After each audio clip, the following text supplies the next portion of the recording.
Deus, você pode sentar, queridos. Que coisa boa novamente na casa do Senhor. Eu estava com saudade, né? Eu com um final de semana fora, quando a gente volta parece que foi um mês. Mas a palavra do Senhor nos ensina que coisa boa estarmos na comunhão dos irmãos. Coisa boa estarmos aqui. E aprove a Deus mais uma vez trazer você a esse lugar. Você que nos visita nessa noite, você é muito bem-vindo. Você que já é filho desse lugar, você que é da casa, você sabe que mais uma vez o Senhor vai falar com você e com todos aqueles que chegaram nesse lugar, porque há poder na palavra de Deus. Quem crê nisso? Há poder na palavra de Deus. Há poder na palavra de Deus. Essa palavra ela nasce no nosso coração agora no final dessa tarde. Eu quero que você abra a sua Bíblia. Não deu nem tempo de eu passar para o pessoal do telão, mas eu quero que você acompanhe a leitura no livro do profeta Neemias. Neemias, no capítulo 1. Eu quero fazer a leitura com você, Neemias capítulo 1. Eu vou fazer a leitura na versão da NVI, mas independente da sua versão que você estiver aí na sua mão, nós vamos acompanhar essa leitura, que vai começar falando sobre a história de Neemias, vai começar falando sobre a história desse homem que foi um instrumento nas mãos do Senhor, né? Então, quando você está abrindo a sua Bíblia, ou ligando a sua Bíblia no livro do profeta Neemias, essa palavra tem o seguinte tema: a reconstrução. Quem diz amém? A reconstrução, claro, tudo a ver com o livro. Quantas palavras tem esse tema? A reconstrução das cinzas, do pó, de algo, a alegria da glória de Deus sobre a sua vida. Quem sabe essa palavra que será uma palavra rema ao seu coração, que será uma palavra revelada do Senhor, trazendo aí uma mudança sobre a sua vida, porque afinal de contas é isso, irmão. A palavra de Deus é transformação, é mudança, é restauração, é reconstrução, é um novo, é um renovo, é uma cura. Em nome de Jesus, declaro que você é livre. Ei, você que chegou aqui cansado, em nome de Jesus, você que chegou aqui se arrastando de cansado, o Senhor está renovando o seu ânimo agora. A palavra do Senhor é ânimo para você. A palavra do Senhor é renovo. Até os jovens se cansam, até os jovens se fatigam, mas aqueles que esperam no Senhor renovarão as suas forças, e na presença do Senhor é renovo para você. Em nome de Jesus, você sai daqui já de posse dessa palavra de renovo, de ânimo. Tudo bem? Não está tudo bem. Não está tudo bem porque o Senhor vai à frente. Está tudo bem porque o Senhor está comigo. As provações nós vamos enfrentar. Não louvamos a Deus por elas, né? Mas por conta delas nós seremos pessoas diferentes, melhores. Neemias capítulo 1 vai falar sobre a história desse homem. Acompanhe comigo a leitura desse capítulo. Vou investir tempo nessa noite lendo com você. Neemias capítulo 1, a palavra do Senhor nos diz o seguinte: a palavra de Neemias, filho de Acalias, no mês de Quisleu, no 20º ano, enquanto eu estava na cidade de Suzã, Hanani, um dos meus irmãos, veio de Judá com alguns dos outros homens, e eu lhes perguntei acerca dos judeus que restaram, os sobreviventes do cativeiro, e também sobre Jerusalém. E eles me responderam: aqueles que sobreviveram ao cativeiro e estão lá na província passam por grande sofrimento e humilhação. O muro de Jerusalém foi derrubado, suas portas foram destruídas pelo fogo. Quando ouvi essas palavras, sentei-me e chorei. Passei dias lamentando-me, jejuando e orando ao Deus dos céus. Então eu disse: Senhor, Deus dos céus, Deus grande e temível, fiel à aliança e misericordioso com os que te amam e obedecem os teus mandamentos, que os teus ouvidos estejam atentos aos teus olhos, e os teus olhos estejam abertos à oração do teu servo está fazendo diante de ti, dia e noite, em favor dos teus servos, o povo de Israel. Confessa os pecados que nós, israelitas, temos cometido contra ti. Sim, eu e o meu povo temos pecado. Agimos de forma corrupta, vergonhosa contra ti. Não temos obedecido aos mandamentos, aos decretos e às leis que deste ao teu servo Moisés. Lembra-te agora do que disseste a Moisés, teu servo. Se vocês forem fiéis, eu os espalharei entre as nações. Mas, se voltarem para mim, obedecerem os meus mandamentos e os puserem em prática, mesmo que vocês estejam espalhados pelos lugares mais distantes debaixo do céu, lá eu os reunirei e os trarei para o lugar que escolhi para estabelecer o meu nome. Estes são teus servos, o teu povo. Tu os resgataste com o teu grande poder e com o teu braço forte. Senhor, que os teus ouvidos estejam atentos à oração deste teu servo e às orações dos teus servos que têm prazer em temer o teu nome. Faze com que hoje este teu servo seja bem sucedido, concedendo-me a benevolência deste homem. Nessa época eu era copeiro do rei, diz o capítulo 1 do livro de Neemias. Amém? Quem diz amém por essa palavra? Neemias, como diz o final do versículo, do capítulo, ele era copeiro do rei. O copeiro do rei não era somente o homem que levava a comida, que levava o vinho, que levava a água para o rei. Ele também fazia isso. Mas ele era, quando solicitado, um conselheiro. Ele era como se fosse um ajudante de ordens, um ajudante de ordem bem próximo ao rei, alguém que estava ali sempre a serviço do rei. Neemias, ele era filho de remanescentes daquele povo que havia saído de Jerusalém, que estava ali em Suzã.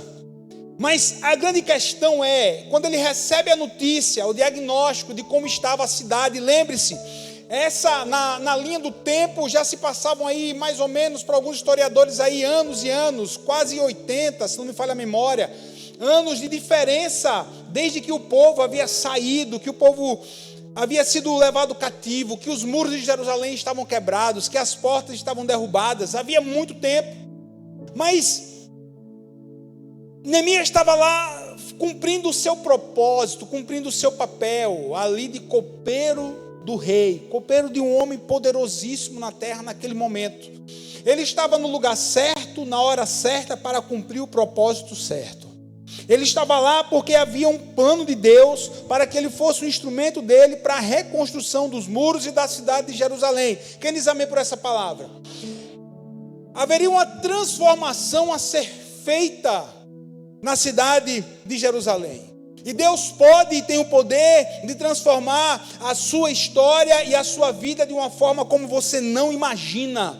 Isso não é palavra de ordem, isso é palavra de Deus. Não há situação no qual você possa ter vivido, não há situação no qual você possa estar vivendo, no seu casamento, na sua vida financeira, nos seus negócios, nos seus sonhos, nas suas emoções, que não haja uma transformação de Deus. Deus, ele tem todo o poder de transformar a minha e a sua vida hoje, a partir de agora, nessa noite. Há poder de transformação, há poder de reconstrução da parte de Deus na sua vida.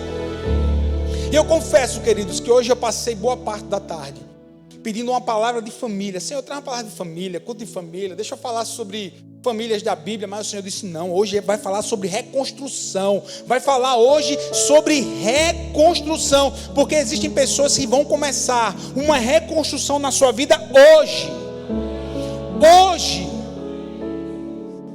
porque a história, meu irmão, quando Deus está escrevendo a nossa história, quando Deus está conosco na nossa história, aleluia, não transforme as suas dores, as suas frustrações na visão da sua vida. Quando eu falo em visão, não transforme a frustração na sua visão. Visão é o seu sonho, visão é aquilo que arde no seu coração. Visão é aquilo que você sonhou há tanto tempo, é aquilo que você enxerga que Deus tem para a sua vida. Deus tem uma família abençoada, quem diz amém? Porém, apesar de, quem sabe, escolhas erradas, quem sabe de tratamentos errados, hoje a sua família está despedaçada e você não sonha mais com uma família sentada à mesa onde há comunhão. Hoje há um poder de transformação de Deus na sua casa, na sua família. Quem sabe por conta das decisões erradas o seu negócio vai mal. Quem sabe por conta de decisões infundadas na palavra o seu negócio vai mal e você já perdeu a esperança. Hoje há uma esperança sendo lançada sobre a sua vida, porque a palavra de Deus, quando ela chega, é para refazer, para reconstruir, para nos abençoar.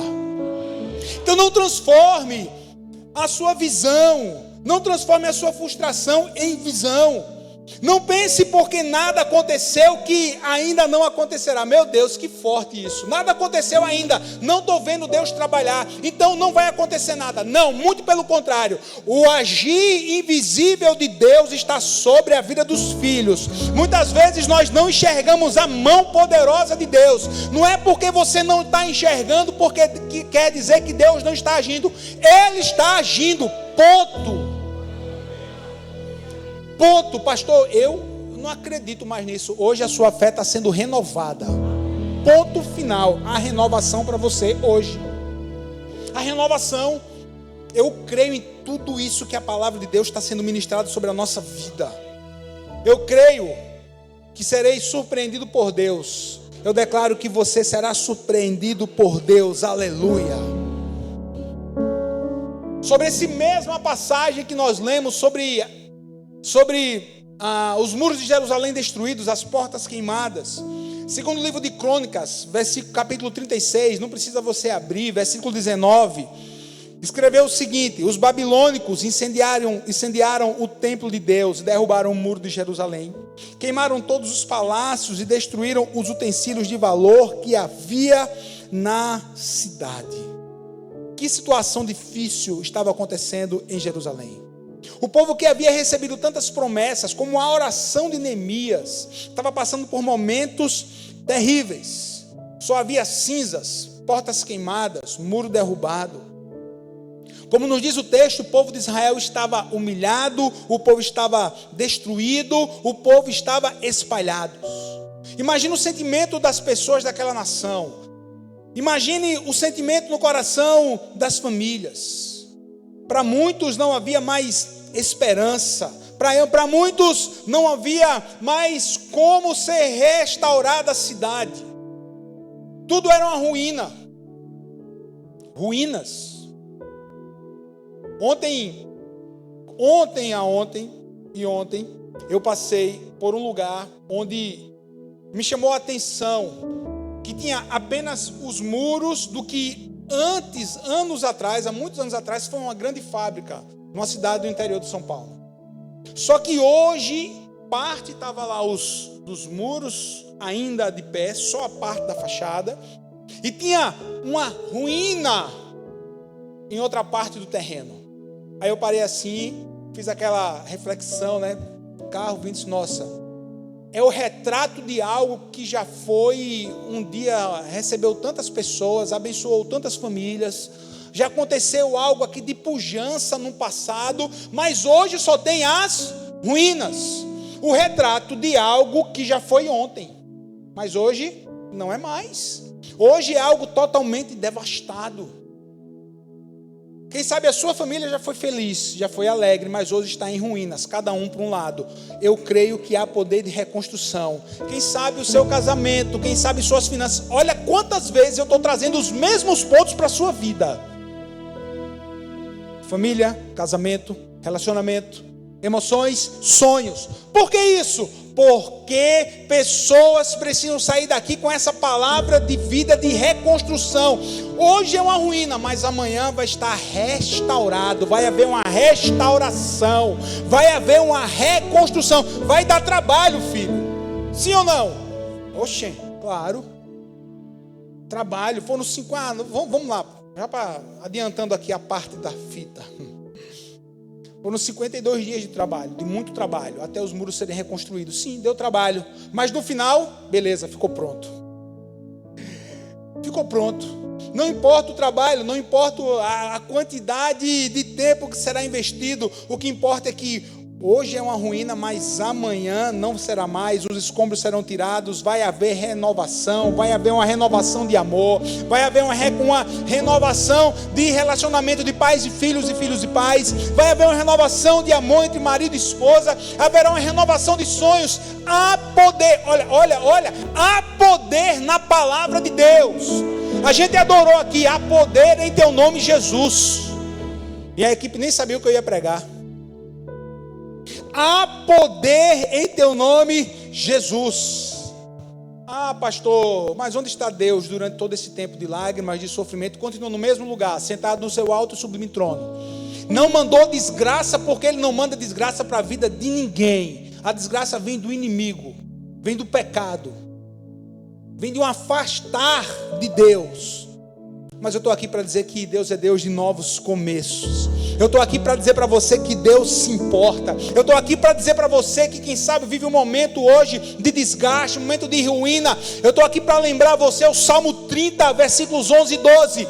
Mudaste o meu pranto em dança, as minhas vestes de lamento em veste de alegria, para que o meu coração cante louvores a ti e não se cale. Você pode aplaudir a Jesus não por essa palavra? O Deus que muda. Mudaste o meu pranto, o meu choro em dança de alegria. Meu Deus do céu. Para que o meu coração não se cale. Por meio da sua fé em Deus hoje, o Senhor pode dar um start em um novo tempo na sua vida. Aleluia. Tem que haver quebrantamento? Tem que haver quebrantamento. Escuta essa frase. Todo lamento sem quebrantamento é apenas perda de tempo. O quebrantamento vai te levar para além do sofrimento. Deixa eu repetir. Todo lamento sem quebrantamento é apenas perda de tempo. O quebrantamento vai te levar para além do sofrimento. Aleluia. Mas a grande questão, são 3 pontos nessa mensagem, muito simples e direto. Vou começar com uma pergunta e você responde no seu coração. O que você tem feito diante das ruínas e das decepções que podem estar se apresentando na sua vida? O que você tem feito? Primeira coisa, quando Neemias sabe da notícia, a interpretação natural do texto é, quando ele escuta a notícia, o muro queimado, as portas derrubadas, o povo espalhado, tristeza total. Aí Neemias, ele para, senta, chora, vai chorar muito diante do Senhor e vai começar ali a sua oração diante de Deus. Deus chamou Neemias para chorar pelo seu povo e mudar espiritualmente a sua sorte. Vamos fazer da história de Neemias como se fosse a nossa história. Quem diz amém por isso? Os versículos 10 e 11. Estes são os teus servos, o teu povo. Tu os resgataste com teu grande poder e com teu braço forte. Senhor, que os teus ouvidos estejam atentos à oração deste teu servo e à oração dos teus servos que têm prazer em teu nome. Aleluia. Diante das ruínas, para transformar as ruínas em glória, para que as ruínas da sua vida comecem a ser reconstruídas, deixa eu te trazer algo em mente. O ponto número 1 está aqui. Foque nas evidências divinas da sua história. Como assim? Foque naquilo que Deus já fez na sua vida. Deixa eu perguntar algo para você. Quem aqui pode dizer assim: Deus já me abençoou no passado de uma forma A, de uma forma B, de uma forma C? Quem aqui pode dizer assim: Deus já agiu na minha vida? Quem pode dizer isso? Todo mundo pode dizer. Todo mundo pode dizer. Deus já agiu. Pastor, não acredito que foi Deus. Vai ficar sem acreditar, mas foi Ele que fez. O sopro da vida, a oportunidade de amanhecermos, foi Deus quem deu. Foram as misericórdias do Senhor que foram renovadas na nossa vida nessa madrugada. Quem diz amém por isso? Quando a gente ainda estava dormindo, o Senhor ainda permite que eu e você pudéssemos ver mais uma vez o sol nascer. Há uma permissão divina nisso. Há uma permissão divina à vida. Foque naquilo. Por que você está dizendo isso, pastor? Porque veja bem, eu prego para pessoas que já passaram por situações de ruínas em determinadas áreas da sua vida. Eu prego para pessoas que já passaram, mas hoje enfrentam outras ruínas. Então deixa eu trazer algo à sua memória, porque a palavra diz assim: eu quero trazer à memória aquilo que me dá o quê? Esperança. Lembra daquilo que Deus já fez? Lembra? Todo mundo aqui atravessou a pandemia, sim ou não? Todo mundo aqui atravessou. Teve uns que não atravessaram. Eu e você, nós choramos com pessoas que nós amamos que morreram na pandemia. Mas o Senhor permitiu que eu e que você atravessasse porque existe um propósito nele. Volta e meia, algumas pregações eu faço essas perguntas para lembrar você. Quem aqui já sofreu aqui um acidente de carro? Levanta a mão. Glória a Deus, todo mundo vivo que está aqui. Quem aqui já foi assaltado? Quem aqui já recebeu um diagnóstico que achava que não tinha jeito, mas está aqui para cantar e contar a vitória? Levanta a mão, olha aí, olha o que Deus já fez ontem, olha o que Deus já fez ontem, o que Deus está te dando a oportunidade hoje, e a porta que está sendo aberta para que Ele faça amanhã. Ele fez ontem. Se Ele fez ontem, há uma jurisprudência, nossa, para que Ele possa fazer hoje. Se Ele fez ontem, Ele vai fazer hoje.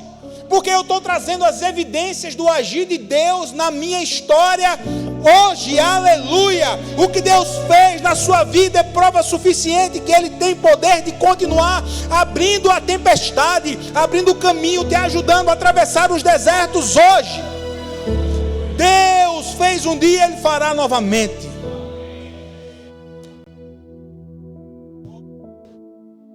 Deus, Ele não criou a sua dor, não, de forma nenhuma, mas Ele está trazendo um propósito em meio à sua dor.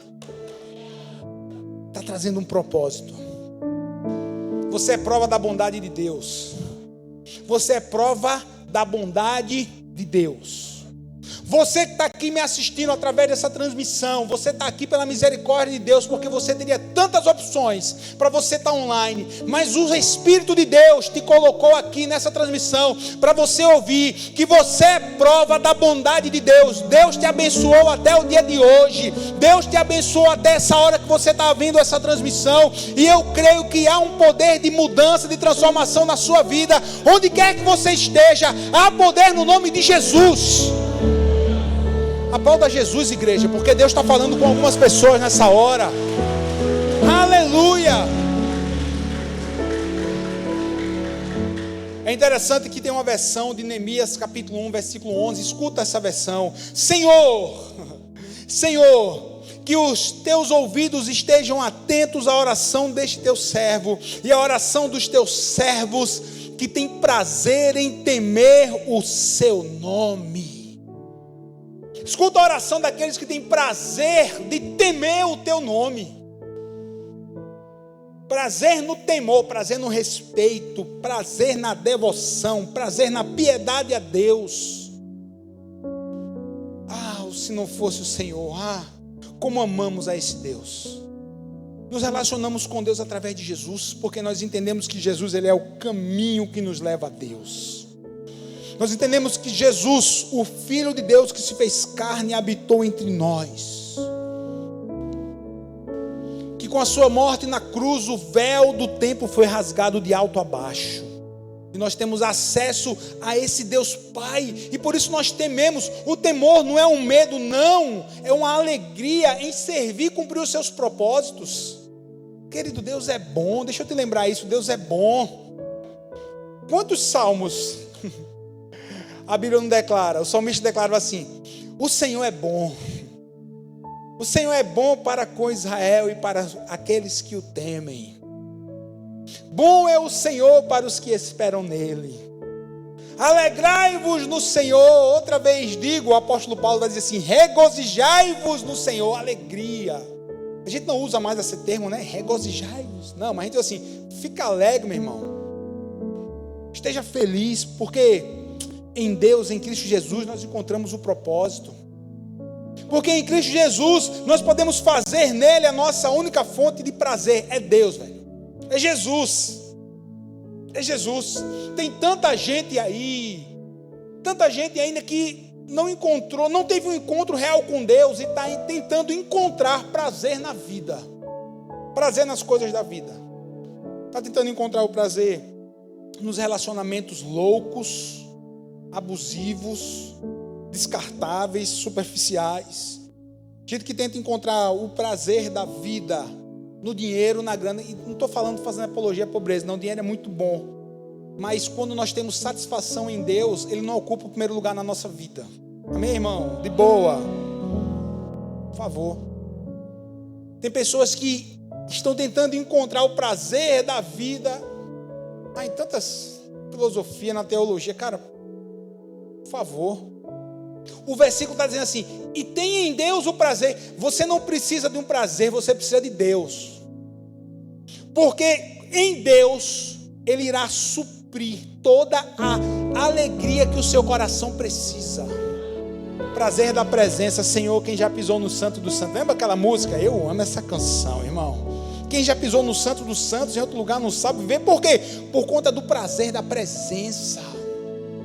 A presença de Deus é que faz diferença. É a presença do Espírito de Deus. Hoje eu ouvi de uma irmã dando testemunho, pastor, eu estava em determinado lugar, tinham 3 cadeiras, eu estava extremamente nervosa, aí eu comecei a orar, dizendo assim, Espírito Santo, senta aqui do meu lado e me acalma, coloca as palavras na minha boca. E eu só ouvindo, e aí, irmã, disse, nossa, pastor, quando eu acabei de falar, eu despertei assim, porque eu vi que não era eu, foram palavras de Deus, e o Espírito do Santo acalmou o meu coração, trouxe paz naquela hora, e tudo deu certo. É o prazer da presença do Espírito de Deus.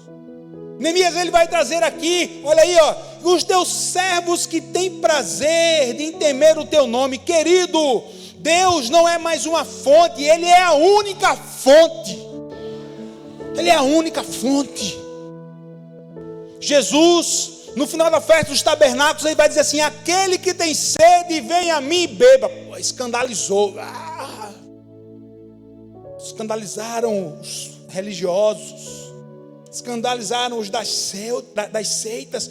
Todo aquele que tem sede, vem em mim, bebe, que é a água da vida, a água de Deus, a água da presença de Deus, a água da palavra do evangelho real de Deus. Guarde isso. Deus não é mais uma, a igreja não é nada, a igreja é uma agência do céu na terra. A igreja não tem o poder de transformação, a religião muito menos, mas Deus, Ele é a nossa única fonte. Ora, e se Ele é a nossa única fonte, farei dele a minha prioridade de vida. Faça de Deus a sua prioridade de vida. Quem diz amém por isso? Aleluia. O que você procura não é uma alegria ou uma fonte de prazer, você tem que procurar Deus. Deus, porque em Deus seremos supridos. Aleluia. Livro do profeta Abacuque, capítulo 3, a igreja sabe.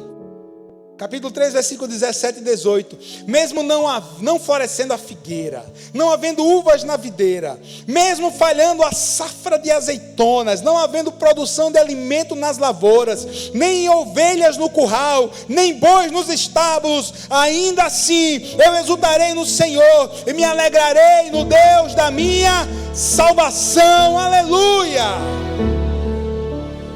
O livro do profeta Abacuque é fantástico. Ele vai começar o seu livro ali. Deus, cadê você?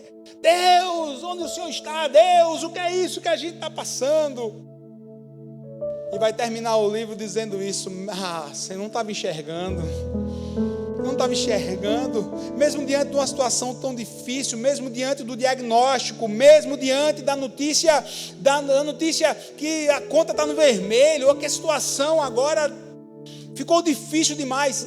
Apesar de tudo isso, ainda assim eu me alegrarei no Senhor, porque Tu és a fonte, porque Tu és o manancial de água viva. Senhor, em nome de Jesus, Senhor, manancial de água viva, nessa hora, vem sobre esse povo e traz uma unção de tranquilidade, de alegria, uma unção de renovo sobre esse povo que está ouvindo aqui essa palavra, porque o Senhor é a fonte que nós precisamos. Ministramos e oramos em nome de Jesus, e quem crê diz amém. Aleluia, aleluia.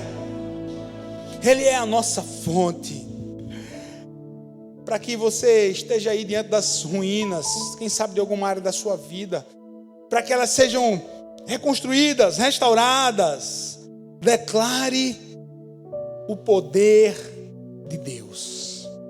O mesmo versículo 11 diz assim: faze que hoje o teu servo seja bem sucedido, concedendo-lhe a benevolência desse homem. Esse homem aqui seria o próprio rei Artaxerxes, seria o próprio rei daqui dos caldeus, que estava no governo, que Neemias servia. Ele precisava do favor do rei para voltar a Jerusalém, para reconstruir a cidade. Ele apresenta a Deus, ele pede oportunidades. Olha, quando eu estava meditando nessa palavra, algumas semanas atrás, nasceu no meu coração uma pequena reflexão. Eu já trouxe aqui em um domingo para a igreja, mas deixa eu trazer algo para você. Olha, querido, diante das ruínas da sua vida, peça a Deus uma oportunidade, que Ele te dê uma oportunidade para que essas ruínas possam ser tiradas e reconstruído algo no lugar. Uma oportunidade, diga comigo, oportunidade. Oportunidade, irmão. E que nessa oportunidade você seja certeiro. Uma oportunidade de reconciliação, uma oportunidade de perdão, uma oportunidade de apresentar um novo projeto, seja o que for, uma oportunidade de renegociação. Peça a oportunidade a Deus. Peça para Ele abrir oportunidades. Estava conversando, tem umas 2 semanas, com um homem aqui da igreja, dizendo assim: pastor, estava com uma dívida em um banco, e eu entrei em contato com o canal, e o canal disse que não tinha jeito, eu tinha que pagar, mas eu não tinha condição. E foi exatamente nesse domingo, à tarde, que eu tinha trazido essa palavra, para que Deus abra caminhos de oportunidades para você, igreja. Aí disse assim: eu tomei posse, pedindo a Deus uma oportunidade. Eu não posso deixar de pagar. Ele contando a história, eu não posso deixar de pagar, eu quero renegociar, mas o homem disse que não tinha jeito. Aí eu disse, ele orou e disse: pastor, eu pedi a Deus essa oportunidade. Quando foi na segunda-feira, aí eu fui, muita dificuldade na agência, falei, sentei com o gerente: pastor, renegociei a minha dívida, comecei a pagar, e eu tenho certeza que esse gigante eu vou vencer. Eu disse: amém, meu irmão, que Deus te abençoe. Ele orou por uma oportunidade em algo natural, irmão, porque é o evangelho do Senhor Jesus, lembre disso, é um evangelho para o nosso dia a dia. A aplicação do evangelho é no nosso dia a dia, não é para ficar na teoria, não, é para a gente aplicar essa palavra. Peça a Deus essa oportunidade. Neemias pede a oportunidade: eu preciso falar com o rei, que é ali. Se eu conseguir falar com ele, ele vai autorizar, as coisas vão acontecer e eu vou pegar no pesado. Vou para a reconstrução, mas Senhor, abre uma oportunidade. Peça a Deus que mova uma oportunidade para que essas ruínas sejam retiradas da sua vida e haja uma restauração naquilo que você precisa. Ah, pastor, mas aos nossos olhos é impossível, não tem mais como. Mas lembre da palavra de Deus. Jesus disse assim: aos olhos dos homens é impossível, mas o que é impossível para Deus? O que é impossível para os homens é possível para Deus. Receba a referência, Lucas 18, 27, está aqui. Primeiro foi uma paráfrase, agora foi o versículo. O que é impossível para os homens é possível para Deus. Aleluia, aleluia. Deus está despertando pessoas improváveis para agir em seu favor e promover aí o cumprimento desse início, desse renovo, desses escombros, dessas ruínas começarem a sair da sua vida. Deus está usando pessoas improváveis. Deus está usando pessoas que você nem imagina, que vão ser uma porta de Deus, de uma oportunidade na sua vida, para que situações comecem a ser mudadas, comecem a ser transformadas. É isso. Lembre quem foi Deus na sua vida, quem é Deus, o que Ele já fez. Lembre que Ele é a fonte de toda alegria, Ele é a fonte do seu louvor, da sua adoração. Lembre e declare o nome do Senhor. O nome do Senhor é poderoso. Neemias 2:8, o próximo capítulo. Aí Neemias escreve: visto que a bondosa mão de Deus estava sobre mim, o rei atendeu a todos os meus pedidos. Quem crê aqui que a mão bondosa do Senhor está sobre a sua vida? Pode ficar de pé nessa hora. Quem crê que a mão do Senhor bondosa está sobre a sua vida? Pode ficar de pé, porque você veio aqui receber essa oração. Você veio aqui receber essa palavra. Você veio aqui receber essa palavra de ânimo, de reconstrução no Senhor. Você crê que a bondosa mão de Deus está sobre a sua vida. Então não focamos na situação, nós focamos no amanhã reconstruído pelo Senhor. Aleluia. Focamos na promessa e não na situação. Aleluia. É interessante que quando você lê o livro de Neemias, que você vê toda a reconstrução, que você vê o que aquele homem fez, as estratégias para reconstruir o muro de Jerusalém, as portas. É interessante que Deus ele vai promover Neemias. Quem crê nessa palavra, irmão? Ele era copeiro. Sim ou não? Copeiro. Aí no capítulo 12 de Neemias, você vai ver que Neemias ele torna-se governador de Jerusalém. Governador de Jerusalém. E não tem a ver aqui com a nossa posição. Tem a ver com o agir de Deus. Cara, ele estava muito bem como copeiro. Mas Deus tinha um propósito a mais para ele. Deus tinha um propósito a mais. Pastor, eu cheguei aqui nessa noite e recebo essa palavra que o Senhor está pregando. Recebo ela com fé, mas tem coisas na minha vida que está tudo em ordem. Meu Deus, que bênção, bênção. As minhas emoções estão em ordem, a minha vida financeira está caminhando, as coisas lá em casa estão bem. Quem sabe você está se enquadrando nesses 15%, 10%, amém. Mas existe algo maior de Deus para você. Deus quer te levar além.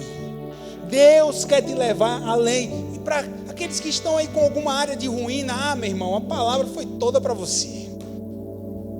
Eu não vou perder a minha fé, eu vou lembrar do que Deus já fez. Eu vou lembrar do que Ele já agiu na minha vida. Eu vou lembrar de quantas lutas Ele batalhou junto comigo e eu tive vitória. As lutas que eu não tive vitória foi porque Ele tinha um propósito maior, Ele quis me ensinar algo, mas não vou focar nisso não. Afinal de contas, traga a memória que me dá esperança. Amém, igreja? Eu quero orar pela sua vida. Não vou te chamar aqui à frente, tá? Não vou te chamar aqui. Mas se existe algo na sua vida que você deseja reconstruir, que Deus reconstrua aí com a sua ajuda, né? Usando as suas mãos. Comece a apresentar a sua vida ao Senhor.